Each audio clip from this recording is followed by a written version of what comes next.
Good afternoon, buenas tardes, and thank you for tuning in.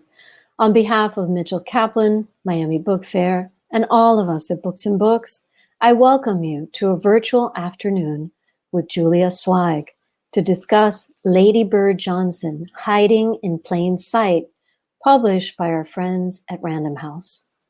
Julia Sweig is an award-winning author of books on Cuba, Latin America, and American foreign policy. Her book, Inside the Cuban Revolution, won the American Historical Association's 2003 Herbert Feist Award. She served as senior fellow at the Council on Foreign Relations for 15 years and concurrently led the Aspen Institute's Congressional Seminar on Latin America for 10 years. She holds a doctorate and a master's degree from Johns Hopkins University. She's a non-resident senior research fellow at the LBJ School of Public Affairs at the University of Texas, Austin, and lives with her family outside of Washington, D.C. To moderate today's conversation, we're joined by Tom Healy. Tom is author of 3 books of poems, including What the Right Hand Knows, which was a finalist for the LA Times Book Prize and the Lambda Literary Award. As curator of public programs at the Bass Museum, Tom has led conversations with writers, artists, and public figures ranging from Questlove to Salman Rushdie, Anna Deavere Smith to Pete Buttigieg, Edwidge Danticat to Billy Porter.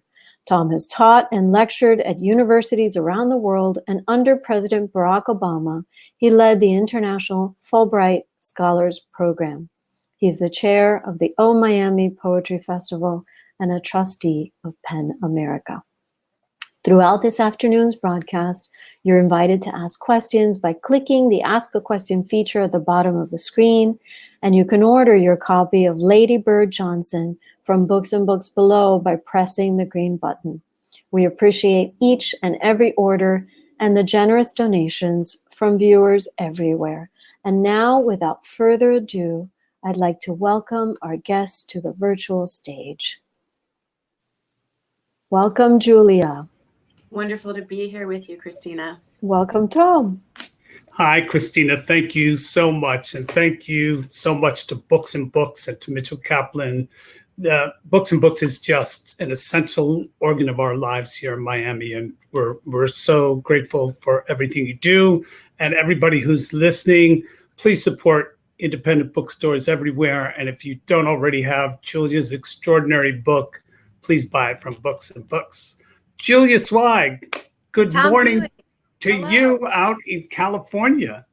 Good morning. Wonderful to see you. And let me say, when my first book was published, one of my first events that I did was at Books and Books in Miami, because it's a book about because Cuba. You have this whole history of our South, very close, Cuba and much of Latin America. But what we're going to talk about today is this dramatic pivot you've made into what is a real profound work of biography and a real genius. And I want to start in that idea of a pivot with an image I can't get out of my head that you write about and talk about. You're in Austin at the library, and there's an exhibit with the sound of Lady Bird's voice that is activated by you moving in and out. And so you pivot in and out. And there's something about that image that is so striking to me.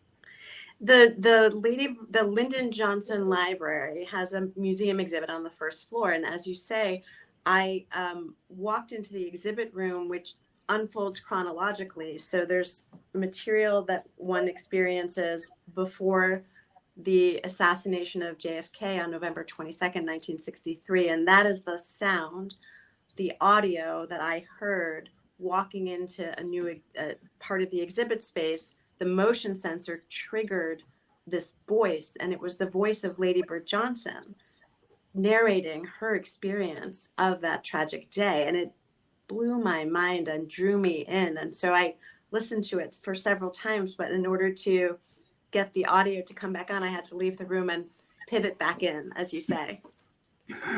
What's remarkable to me about that is it's kind of also a metaphor for her hiding in plain sight, right, is that her voice is heard. There were abridged versions of her diary published in 1970, 71, and yet nothing about what you've uncovered. 123 hours, more than 2 million words. So start with us a little before we get into her biography and everything else, what it's like to uncover this kind of material as a scholar and how you set about to begin to think about it as a book.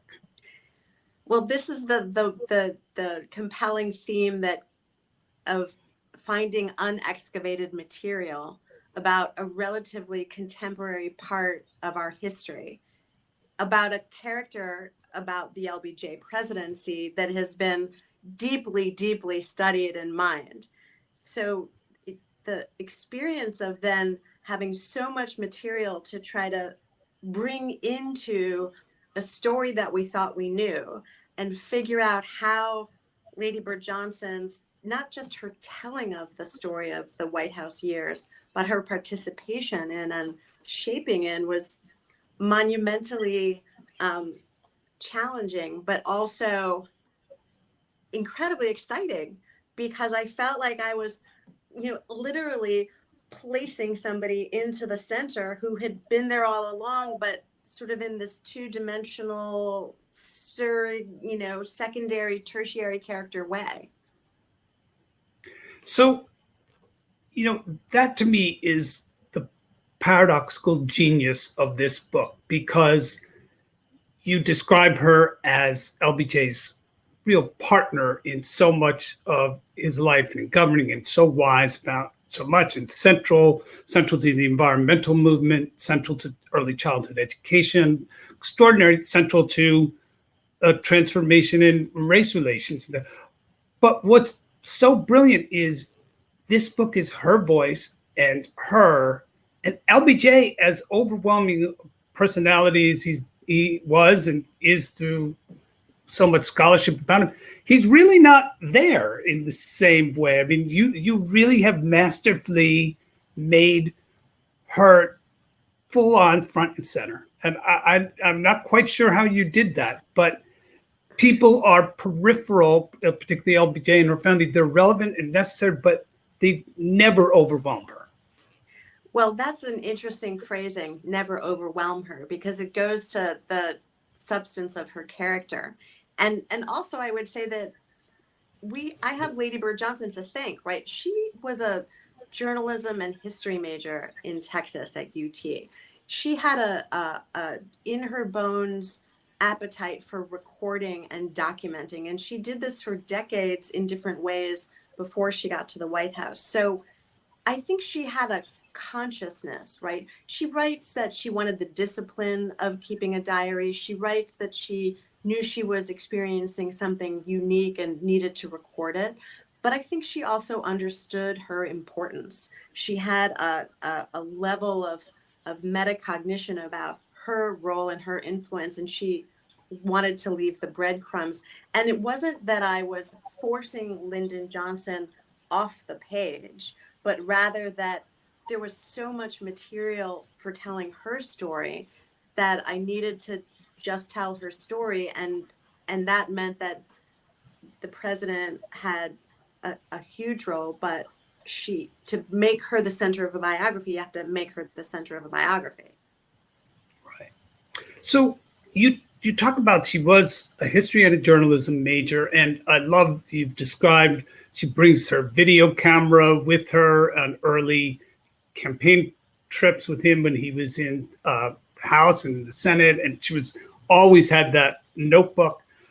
But I think I read that you said that a lot of this is not of the writing she did before the White House is not transcribed yet. Is that true? Yes. I mean, I think at the last I checked with the archivist at the LBJ library, the libraries are organized by pre-presidency, presidency, and post-presidency in the National Archive system. And the pre-presidency material for her, in terms of her notebooks that she kept with all of the sort of the brick and mortar building blocks of the Johnson political operation that she was so involved in, Those Right. haven't yet been processed. They're also written in Greg's shorthand. So in terms of Oh, priorities in resource allocation, you know, it was remarkable at that moment when I went to the library, which we started at the beginning, Tom. The library had just started to put resources behind transcribing the full transcripts of the audio and engineering the audio of the tape so that they could be released to the public. And that hadn't been done until beginning in 2013 or so. So they decided to focus on the presidency because it's the presidency. Her post-presidency material is also not fully processed either. right. Fascinating.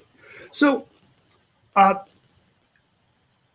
I'm interested in, so there is this just concentrated period, what, 1963 to 69, 5.5 years or so. And yes, it is a journalistic project. It's a documentary project, but I couldn't help, and I'm curious if you thought this, but I couldn't help but think of it an artistic process as well. There is a sense of the way she wrote, often so beautifully and sometimes so cryptically, that there's a real lyricism to, and sometimes even when there's lots of long lists, you know, we talk in poetry about list poems of things that just have their beauty because things get described. And so what did you think about the quality of her writing and how, what this project was to her and to you? Well, I thought the quality of the writing was often riveting. And even when it was listing, as you say, I like that too, for different reasons, because she has the appetite to I love to be inside of her head watching her choices, what one chooses to include and exclude. And of course, that's an exercise that every writer has to go through themselves in every single day. What stays, what goes, what details tell a story, which are superfluous. And the remarkable thing about her as a writer, I say this, is that she had the capacity of synthesis. She sat to her process was to sit down with an array of envelopes for each day she would be recording that her staff put together, these big manila envelopes. There's a photograph of it in the book. And Yes.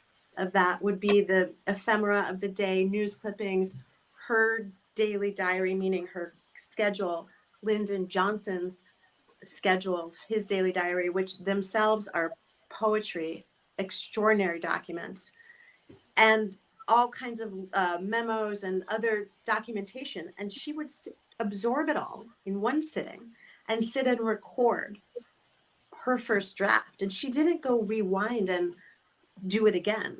So that's a capacity mentally and visually and intellectually and verbally that is astonishing. And by the way, you're the First Lady of the United States, and there's Vietnam and civil rights and an enormously demanding husband who happens to be the president.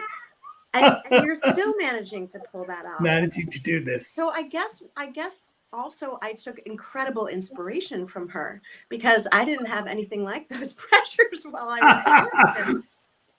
So it kept me disciplined as well to watch what she was able to do. Well, one beautiful thing you've actually said, there are, interestingly enough, and I'm not going to try to make too much of this, but she came into the White House at the same age you were when you started this project. Yeah. She had 2 teenage kids at the same time you did. What was it like because you can't write a book like this without trying to imagine the personality of this person, get under their skin in some ways. What was that like to think about her? It was, I put all of that together after I was done. Like, didn't feel the parallels so explicitly until I had a chance to look back on those 5 years. But I found her quite relatable. And I know that sounds sort of strange. We're different people, different eras, but also I had taken up swimming, and she was a disciplined swimmer, and she wrote about the value of swimming to clear her mind. She was very close to nature, and living in Washington, D.C., you can be close to nature, but I developed a huge indoor plant life surrounding me as I was writing. And I think, I could be accused of admiring her too much, I guess, a little bit. But the fact that of the, the ultimate multitasking woman who's juggling, she was doing that. And by the way, talking and giving speeches about the requirements and the expectation that American women do so. The year I was born, she was out there making such speeches. So I found her to be this disarmingly modern person, even though she was she was living in a traditional role, in a traditional marriage, in a very conventional public space called the White House. And I was 3 miles away in my bungalow. Different, relatable.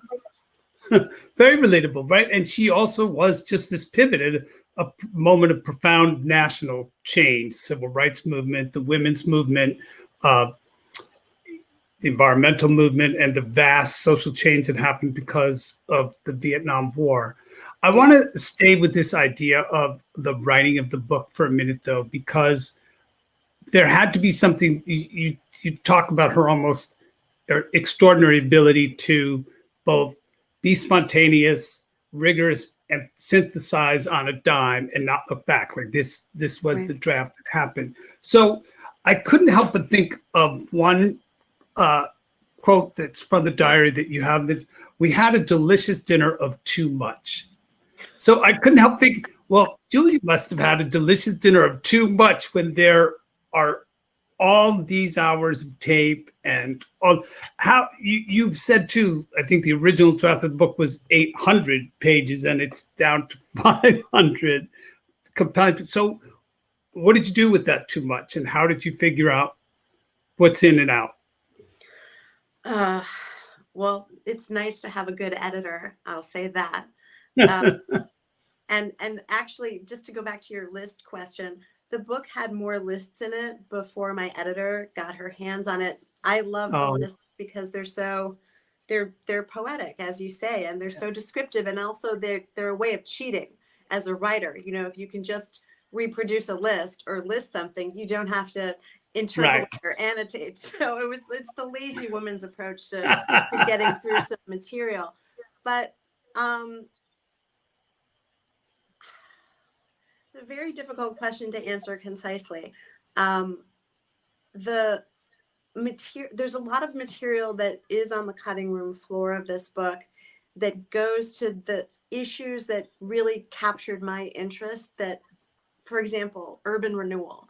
There's a story in this book about urban renewal, and it's the way that Lady Bird Johnson and her contemporaries, like Jane Jacobs, who she brought to the White House, were reacting to the ravages of urban renewal and trying to figure out what do people need who live in cities, especially the most underserved communities of color who are the victimized by urban renewal.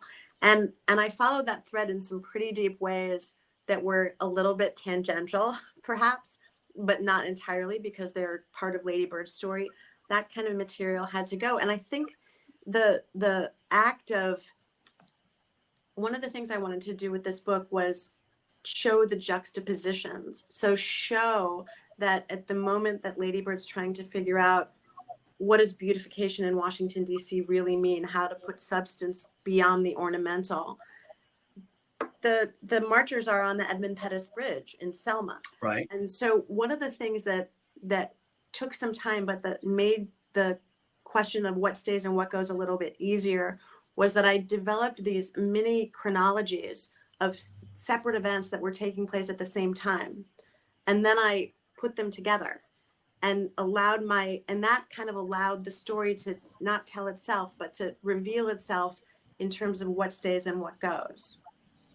Well, I think that was a brilliant choice, because it also makes you feel how that had to be to live that way with her, that you have family dramas and personal issues, your daughters, 2 son-in-laws going off to Vietnam, your husband and all that, the White House, but all of the separate issues that she's dealing with, election and re-election campaign, environment, healthcare, and as you say, civil rights, she had to be able to turn on a dime and deal with all these too. And you present that so vividly. I mean, it's both exhilarating to read and just almost superhuman to imagine somebody having her poise and calm through that at a time that clearly her husband did not. The equipoise that you reveal to her was clearly had to be essential to him. Oh, it was. And he would have been the first person to acknowledge that, as did she. I'm going to just take a sip of water. Excuse me.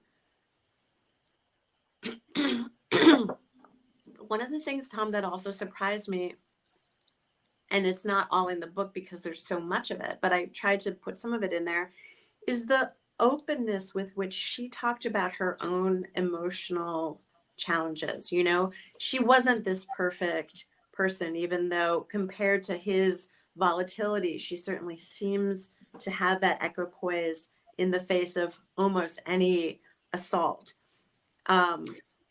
But she dealt with her own ups and downs. How could she not, right? If you're managing all of those things and his personality, and he required so much of her, at sometimes she would just have to go to bed and sleep and nap or disappear and hike for 10 days on the ranch without him, just by herself.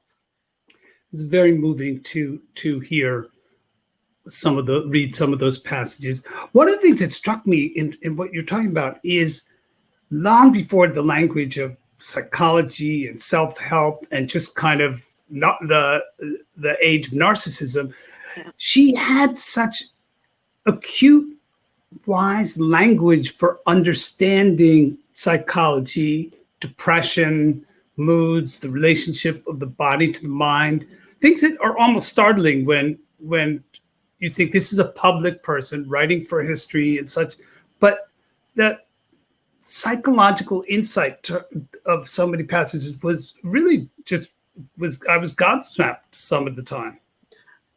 As was I. And that's another aspect of why I think I found her so relatable, so modern, so contemporary.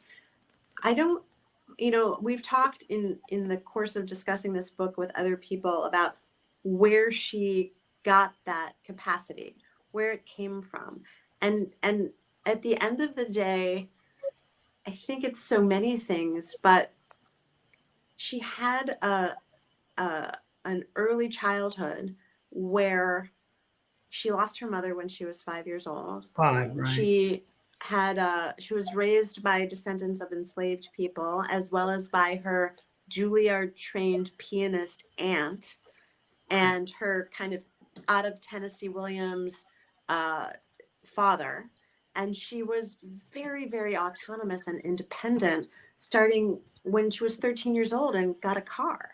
And she had this deep, deep, deep inner reserve. And it's something that Lyndon Johnson spotted in her early on, right? LBJ proposes to her the day they meet. And right. he was and it's also a shotgun wedding practically. Right? Exactly. And he was also such an astute judge of character. He could size somebody up, and he was drawn to low ego people, and he found that brilliance and that inner reserve and that low ego individual in Lady Bird Johnson. It is astonishing who she was, but also, Tom, that we'll come back to this, I'm sure, that it sort of has gone unnoticed.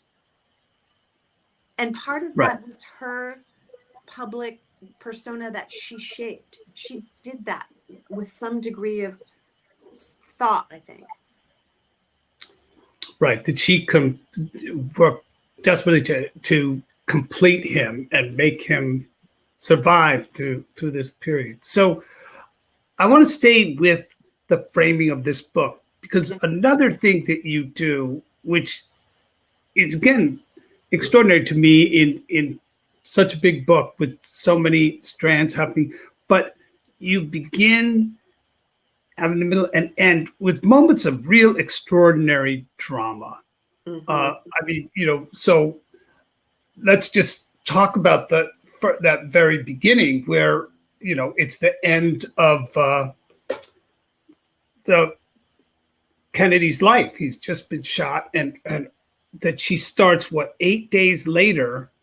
Is it the diary and this riveting clarity and specificity that are astonishing to me. So you pull us right in with imagining what that's like to live in that moment of trauma, but you live on. You've got work to do. You've got your husband's become the president, and this is just, you're entering as first lady in the shadow of Camelot, all this. And so you really grab us by the lapel and pull us in with that. She recorded that experience of November 22nd, 1963, as you say, 8 days after the assassination, when she was in the middle of orchestrating this very finely tuned but difficult and totally public transition with Jackie. Jackie had to leave the White House. Lady Bird is going to move in. And yet she starts sitting down and recording in the middle of all of this. And the trauma, she has traumas throughout her life that shape her life. Her father dies during the 1956 presidential campaign. She's very sick. Lyndon's not campaigning, but they're very involved in politics. This political assassination in 1963, followed by 2 more of Martin Luther King Jr. and then Bobby Kennedy. So her ability to depict and simultaneously live through these huge national tragedies is pretty significant. And I think that I was lucky. I hate to say this.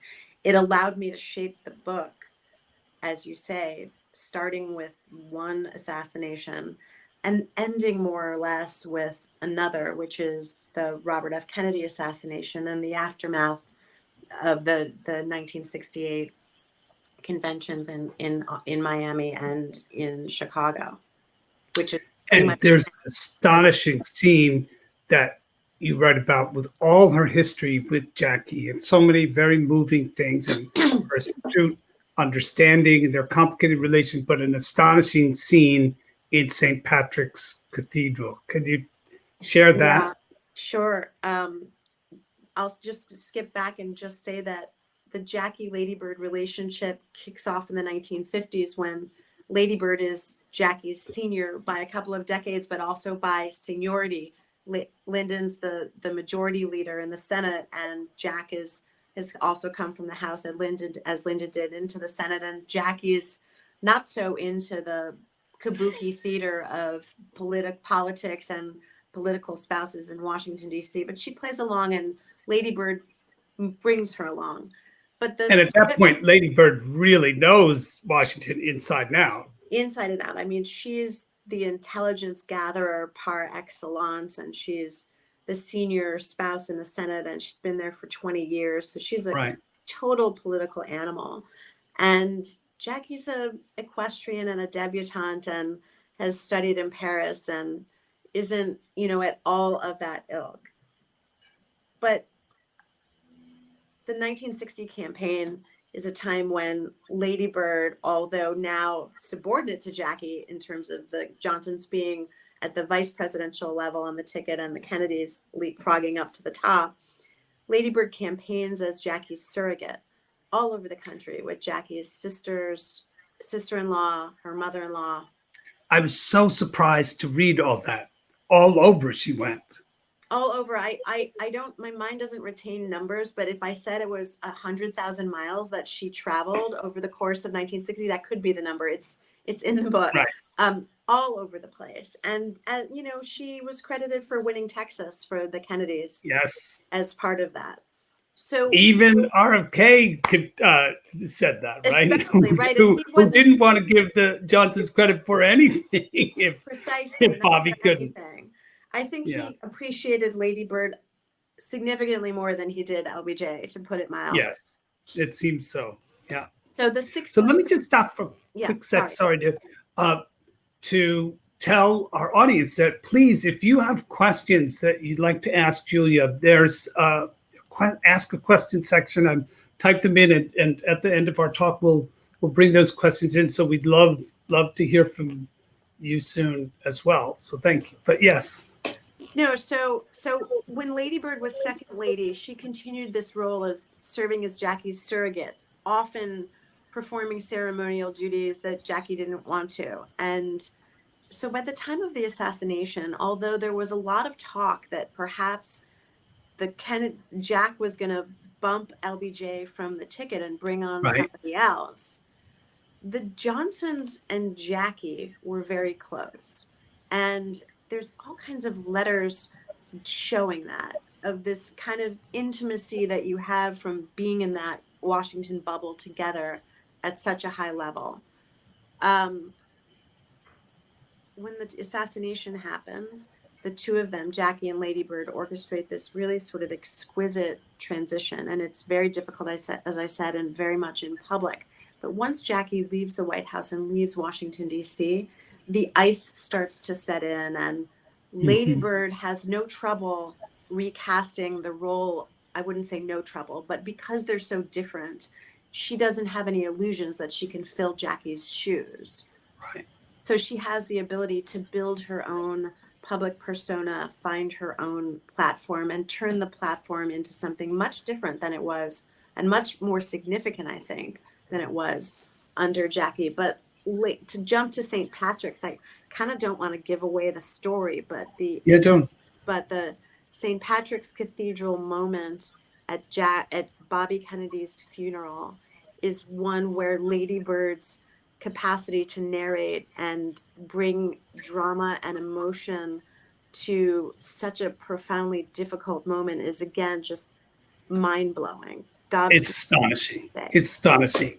So, but there's also the very end of the book that I believe your capacity to set these things up is so brilliant too. And it's really the epilogue where, I mean, this scene is just beyond, for a writer, and here we are talking for a bookstore. And so you imagine, so you are Terry Tempest Williams, and you have written this environmental book, and two people show up in the audience. That's kind of embarrassing, but one of them is Lady Bird Johnson. So tell us about that. So much. Well, as you know, Terry Tempest Williams is a beautiful nature writer and environmental activist in her own right. And she published a book about the national parks, and she went to national park after national park and described them. And that was more recently, sorry. She was promoting another book, I can't remember which, and she was invited to a spa outside of Austin, Texas. And this is sort of, I believe, early 1990s, maybe a little bit later, because the deal with the spa was, and I would like to be invited, if you're listening in Austin, Texas, to come to your spa, and instead of a fee, you get to spend a couple days at the spa. So one of her requirements. Well, you can come to the Books and Books spa. Okay, I'd be happy to do that. So at the spa, she shows up for her reading, and there are two people there only, and they're sitting in their spa robes, and they're both in wheelchairs. Wow. And she does her reading from her book. And then one of the ladies raises her hand, and it's Lady Bird Johnson. And they engage in a discussion about how to communicate to the public about the environment in a way that the public can feel connected to the story that you're telling. That if you want to get people if you want to mobilize people to protect the environment, they have to be able to relate to the words. I wrote it down. I loved it so much. Can I just read it? Please, so please. She says, and you describe her, she's very elderly now, right. And she's near blind. Correct. And at the end of this long life of advocating for the environment and many other causes, being a Southerner and having her own family kind of disown her advocacy for civil rights. She understood deeply the power of language. You've just given us a whole book with this. And she says, beautiful language isn't enough. You have to be very smart about what you're doing when you're talking about the environment. You have to reach people where they are, not where you are. And I mean, first of all, you've just achieved that in your own book at this point. And thank you. It's just balanced too with the way the book opens at the assassination, something that is on the mind of everybody at the time. And she knows her words about it are not getting revealed in the next day's newspapers, but they were years off. There's something that's just so poignant about how you framed that, something so beautiful. I was so excited when I found that anecdote and that and I knew, and it's my sister who's a big hiker and follows Terry's work, and she said, Julia, you've got to look at this. And it was wow, a year into writing the book, so very early days, but I knew that I would end the book with that because it said so much about, well, it's such a gorgeous scene, but it also says so much about Lady Bird's political consciousness and helped me to understand how it was that a person that had such a profound environmental vision could have, although she chafed against it, could have packaged that in what was called beautification. But she was aware. This shows you how aware she was of where the country was in 1964 around environmental consciousness, which was very early days. Right. There's a parallel moment that's near the end of the diary, I think Christmas time in 68, just before they're leaving. And, Claudia Alta Taylor Johnson writes, I wish I had been Claudia all my life. It gets to this too with beautification and other things, the issue of language and naming things. And so talk about that, Claudia Lady Bird. Right. She undertakes an environmental agenda, which is called beautification, beginning in 1964, although it really picks up in 65.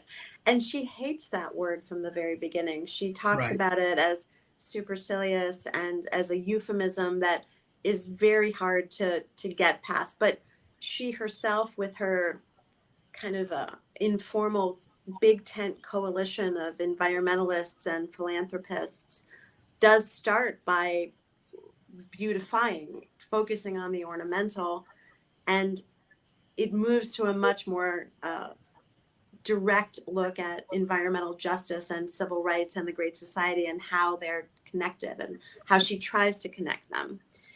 But at that moment, later on in 1968, when she comes out and says, I wish I had been Claudia all my life, it comes in the aftermath of a very important speech that she gives. She follows Whitney Young, who at the time was the president of the Urban League, accused of being sort of too close to the white establishment. But in July of 68, the two of them are giving a speech for the American Institute of Architects speeches in Portland, Oregon. And Whitney Young just says in no uncertain terms, this is a racist guild. You guys are part of the problem. You've drawn a noose around American cities. And because what had happened is that the Architecture Guild had basically run to the federal monies to build these horrible towering housing projects where actual neighborhoods had once been. And it had been part of the urban crisis and part of what people were protesting about in American cities. And it was all white architects, white male architects doing it. Totally. I mean, and so it was a direct assault at them, and it's in the book. Lady Bird. Yeah, it's electrifying the way you describe it. I mean, I feel like you're in that hall with that speech. Completely electrifying, and the words too are so resonant and relevant to today. That's the thing that is another aspect of writing this book, was during the racial reckoning of this country and looking at what Americans of color but now more than that, are protesting against police brutality, against the lack of housing, against redlining, against, prohibitive mortgage or non-existent mortgage financing, all of the elements of the 1960s that were bringing people into the streets here today. In any case, Yes. Lady Bird follows Whitney Young, and she gives a speech in which she says, I think you know what lies beneath that rather inadequate word of beautification. And she goes on herself to describe a much more comprehensive vision for bringing access to nature for Americans living in American cities. And she is given a standing ovation. It's an excellent speech. It's the speech where she finally comes out as the environmentalist that she is, although she's started to do it in the last few months. And after the applause, the Secretary of Agriculture gives her an azalea called Mrs. LBJ. Right. And, she records this moment with this kind of throw up her hands, eye roll sigh, which is like, no matter how hard I try to make my voice heard about my environmental agenda, I'm still pigeonholed. And the pigeonholing of the word ladybird, right? It's so feminized, it's so accessible. It suggests somebody who doesn't have the gravitas of a woman whose name is Claudia. And I think I wish I had been Claudia all my life is a statement about her awareness of the gap between the gravitas inside and the pigeonholing of the name. Right. Let's stay with architecture for a minute, because one thing I had forgotten that Gordon Bunshaft, who did the Hershhorn Museum, which is the role that Lady Bird plays in getting the Hershhorns to give the collection, and the groundbreaking, unfortunately, only happens as they're about to leave. But Gordon Bunshaft designed that beautiful concrete round building. And I'd forgotten he also built the building for the LBJ library. So I was looking at that a little bit, and he too, she was so central to that. But if you read some of the things he said, he was very dismissive of her. He was very dismissive. I went back and was reading some of his oral histories the other day, and he was quite dismissive of her. What a braggart. She said, and I can't remember if it's in the book or if it fell onto the cutting room floor, right, that she thought that Bunshaft was behaving as if he owned the project, meaning of the LBJ library, rather than he was, but it was Lyndon who liked Bunshaft's design, not Lady Bird. And I think he must have understood at some level that she wasn't so wild about him. She described the library as a face without eyes. And it is just, if you take a look at it, it is just this kind of mausoleum looking, huge concrete facade of nothingness. It is a face without eyes. And she didn't want to build something that looked like a mausoleum. She didn't want to have something that was kind of felt dead. And she worked really hard in her post-presidency to make it a living, breathing institution. But the Hershhorn story, if we can talk about it for just a second, I don't know if we have time. Please do. I mean, it's a beautiful story. That was a story that I was also very surprised to find out about. There was a big competition in the beginning in the early 60s to get the Hershhorn Collection, and the Tate wanted it, and a museum in Rome and Tel Aviv. It was a global competition, and Hershhorn's was cultivated by an arts philanthropist named Roger Stevens, who was head of what was the precursor to the National Endowment of Arts. Right. And was very connected to the Kennedys, and then stuck with the Johnsons and worked with Dillon Ripley, who became secretary of the Smithsonian Institution in early '64, to get the Hershhorn Collection for the American people and to place it on the National Mall. And they realized early on, and part of this was Lady Bird's proclivities, and part of it was her desire to show that despite the corn-pone Texan, Southern, uncultivated reputation, that the Johnsons actually cared about the arts. And so she took a deep dive into learning about Hershhorn's collection and participated actively in getting the collection. And I think she ultimately was responsible for Joe and Olga Hershhorn deciding to donate to the Smithsonian. She even wound up, and there's some wonderful scenes where she describes her trip to Greenwich, Connecticut to see his artwork, and she describes it's similar in vein to the descriptive power of the Assassination entry, where she is talking about the Henry Moores in exquisite detail, about the Well, Giacometti. and just even how I'll never forget her walking in, and they're the Rodin's Burgers of Calais, which Right. is, a gut-wrenching group of sculptures. And she has the power of that immediately. You just sense her. Yeah. She has a deep understanding of pain and compassion. I mean, it makes clear why the arts mattered so much to her.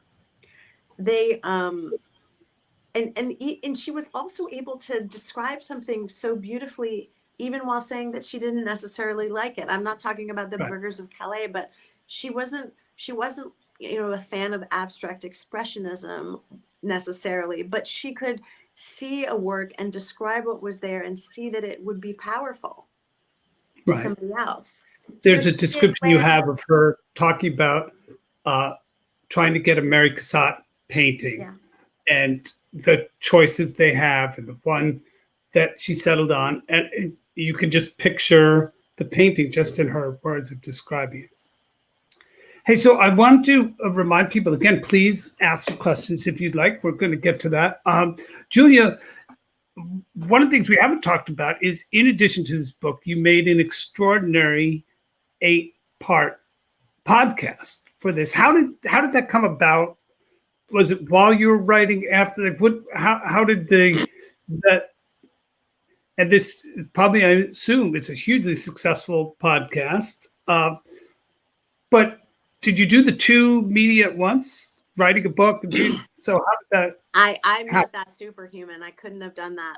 No, I have a friend who, when I was finishing my first book, actually said that he found that it was always wonderful to have another project to dive into immediately, because there's this lag time between finishing one book and starting another, where you can get kind of lost and disconnected from the routine of the previous book.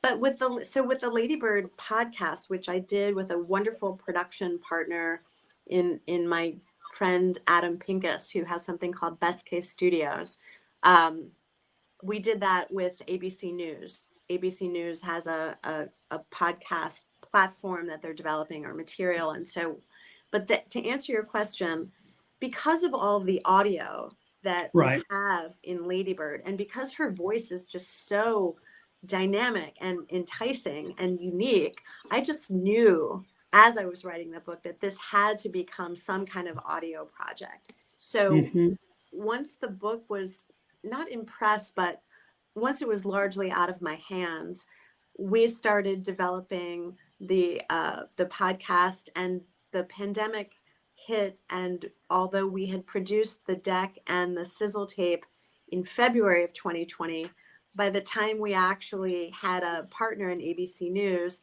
I set up a studio in my son's, who's in college, bedroom.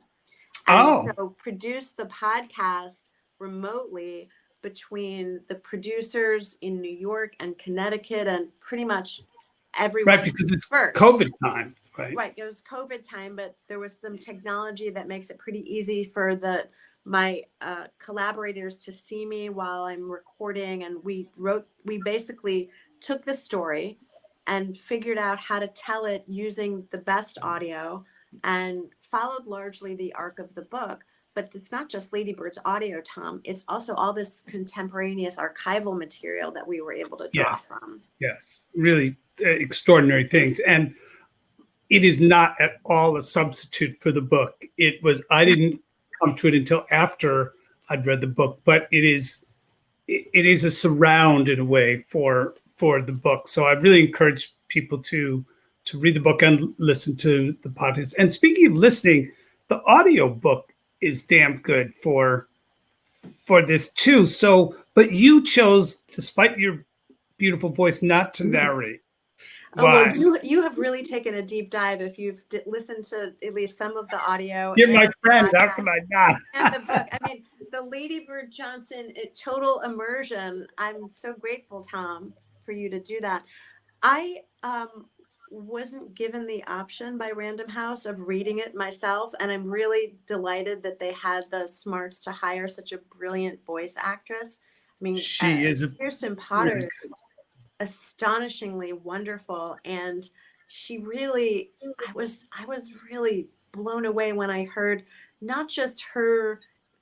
She doesn't impersonate. So when she does dialogue between Lyndon and Ladybird, for example, there are two different voices, but she's not doing an impersonation.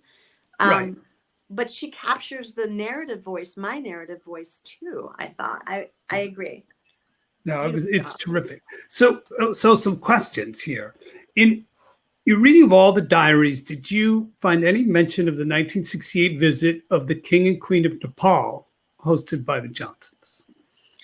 Oh wow! I'm wondering who's asking that question. Somebody probably knows about it. It does.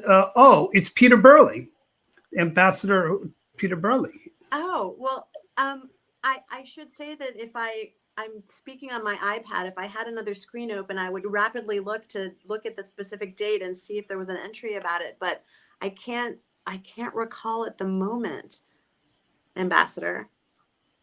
I don't know. But so here's another question, and I was interested in this too. Hubert Humphrey barely is mentioned by her. Now, I can understand the relationship with her husband, but in the book, of course, when Lyndon decides not to run and stuff, he's there, but it's not in how you read it. Did he never really come up? No, I mean, it's a sad take, but maybe an honest one on the role of Hubert Humphrey in the Johnson presidency. But I would say also, she had an important relationship with Muriel Humphrey, and really, really admired her a lot, and sometimes campaigned with her. But that was one of the cases in which I had to make a decision about sometimes excising. Right, that would have been a whole chapter or something. Yeah. Yeah. So nothing personal on that. Mm-hmm. Okay. So a question about the arts and the central role it played following it being so central to the Kennedys, and how Lady Bird fashioned her own path.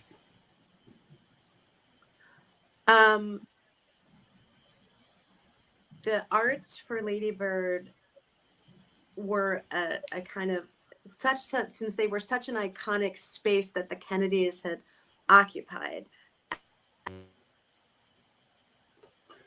Oops. Hi, sorry, I lost you for a minute. I apologize. She had, as did Lyndon, a really deep belief that government has a role in supporting artists and in making art accessible to the American people. And so it turns out, we looked at this, that Lyndon Johnson is the American president that was able to mobilize the most federal dollars into the arts of any president since. And we'll see if that changes with this federal funds movement, right? So it's not just who they brought to the White House or the art that was hung on the walls there. I think their significance is really in mobilizing money to support tiny theaters and tiny dance companies in small towns around the country, in putting money into what became the National Endowment for the Arts and Humanities, in funding what became the public broadcasting system, in really kind of understanding in their bones that human nature requires not just access to natural beauty, but aesthetic creation, and not just access to, but participation in that creation. The acquisition of the Hershhorn is a kind of high-level expression of that. Right. The other there's another episode in the book, and I know we don't have time to talk about it. In 1965, the White House Arts Festival, Yes. which is an incredible story, totally overshadowed by the Vietnam War, when they kind of in their big Texas scaled vision bring a couple of hundred artists and their works to Washington. Music, dance, photography, very, very contemporary. Jasper Johns, Mark Rothko, Richard Dubincorn, all of it to Washington, D.C. So to answer to say this, I think they have a kind of populist approach to art that brought it from the elegance and preciousness that the Kennedys approached it with to a much more mass-based, accessible approach to art. Yeah.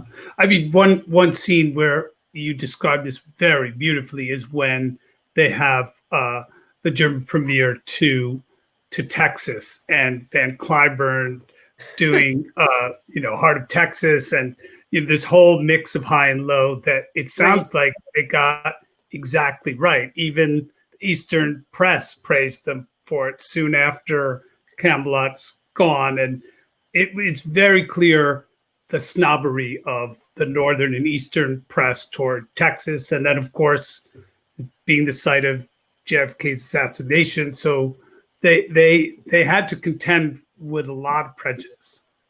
I know all of this, Tom. The elements of their arts promotion, of environmentalism, the aspects of what they did domestically are totally overshadowed by Vietnam.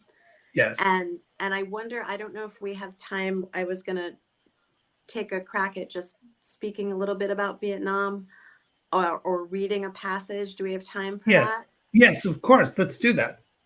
I say we do. Okay. Haven't been told no. Well, I just wanted to mention that, the looking at the Johnson presidency retroactively, there are two components to it: civil rights and Vietnam. But Vietnam has, and rightly so, become most of the story, although I hope that I can help to flesh out everything else that was happening in that kind of the simultaneity concept of the book. Lady Bird shares Lyndon's blinders on Vietnam, and she has an evolution about the war. But at the beginning, as in 1964, before civil rights is passed, before the war on poverty legislation is passed, before the Great Society is announced, the Johnsons are very aware that the war might derail their domestic ambitions. And they're so aware of it that Lyndon at one point early in 64 even thinks about whether he's even going to run again. Right. But anyway, everybody knows the story. He does run again, and the war destroys lives in Vietnam and American lives, and it creates so many other tragic consequences. But in 1964, at the time of just a month after the Civil Rights Act has passed, the Johnson administration is very, very popular, and the country is still celebrating the Civil Rights Act passage. They host U Thant, who's the Secretary General of the United Nations, at a big state dinner in Washington, D.C. And it's filled with all of the who's who of politics and media and culture. But it's also at the very moment that the United States is beginning what's going to become a major milestone in the escalation, which is the Gulf of Tonkin attack against North Vietnamese boats. So I say that as a way of setup to these two paragraphs that I'm going to read, because it kind of gives you a sense of Lady Bird's awareness of the war coming, but also her this is very early days around the war. Yeah. It fell to the First Lady to introduce the evening's entertainment. The cultural tides had yet to shift against the White House, but the choice of one of the country's leading folk groups to serenade the war and peacemakers could not have been more laden with significance. Civil rights activists already, and still unabashedly enthusiastic about Lyndon Johnson's legislative muscle on that front, Peter, Paul, and Mary performed for the 142 guests. The group, whose music later became synonymous with anti-Vietnam protest songs, had a history of ties to the Democratic Party. They'd performed at a fundraiser for JFK at the D.C. Armory in 1960 and become friendly with the Johnsons after accepting an invitation to the after party hosted at their home, the Johnsons' home, that is. Despite the intense focus on Vietnam among their audience that summer evening, Peter, Paul, and Mary did not intend for their playlist to make a political point about the war. We were not troubled by the surrounding events of the Gulf of Tonkin, Peter told me when I interviewed him. Vietnam had yet to penetrate our consciousness as the debacle it was about to become, Peter Yarrow explained. The group performed Puff the Magic Dragon before the song became a popular reference for both marijuana and napalm. But of all the songs the trio performed that night, it was their cover of Bob Dylan's chart-topping Blown in the Wind that most resonated with Lady Bird. The song was first released a week before the March on Washington for Jobs and Freedom of the previous year, and the trio sang it on the steps of the Lincoln Memorial as a civil rights protest song. A year later, just a month after the Civil Rights Act passed, singing the song at the White House for them marked a celebration of progress by Lyndon Johnson, not protest against him. But for the audience and for Lady Bird, the trio had conveyed an entirely different message that evening. The next day, the First Lady recorded into her diary a quote from a press report that every one of the 142 guests sensed the winds of danger now blowing around the world from crisis-torn Vietnam. It was, Bird recorded with unease in her voice, a very haunting song, perhaps an omen, she felt, of what was yet to come. The next day, Congress passed the Gulf of Tonkin Resolution, authorizing President Johnson to use military force in Southeast Asia. Staggering. When I read that, I was just stunned to understand that shift of consciousness, even from, Peter, Paul, Mary, that Right. there was that time.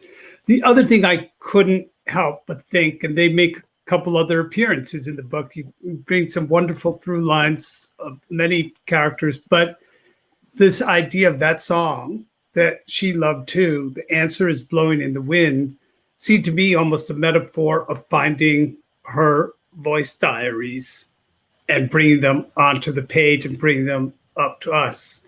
That voice of hers was always there, but blown in the wind instead of being concentrated into the powerful partner and extraordinary person that she was. So our time is up, Julia. I have so many more things I'd love to ask you, but there are many other interviews you'll be doing, and it's just been so wonderful to talk to you, my friend. Congratulations. The book is really brilliant. Such an honor to have you, Tom, to talk with about the book. Thank you very much. And thank you to Books and Books for having us. What a great conversation. Congratulations. That is just, oh my God, I learned so much, took so many notes. Thank you to everyone joining us from everywhere. A reminder that if you haven't already purchased your copy, you can do so on the green bar below on the screen, and we'll ship it right out to you. Or if you're in Miami and you want to come by one of our stores and pick up a copy, you're welcome to do that too. I can't wait to see all of you. You're both invited to the Books and Books Spa for sure. Oh, good. So let's do that. Let's do that soon. And thank you so much for joining us here in our virtual bookshop. Been such Thank a you, pleasure. Julia. Bye. Bye-bye. Thank you.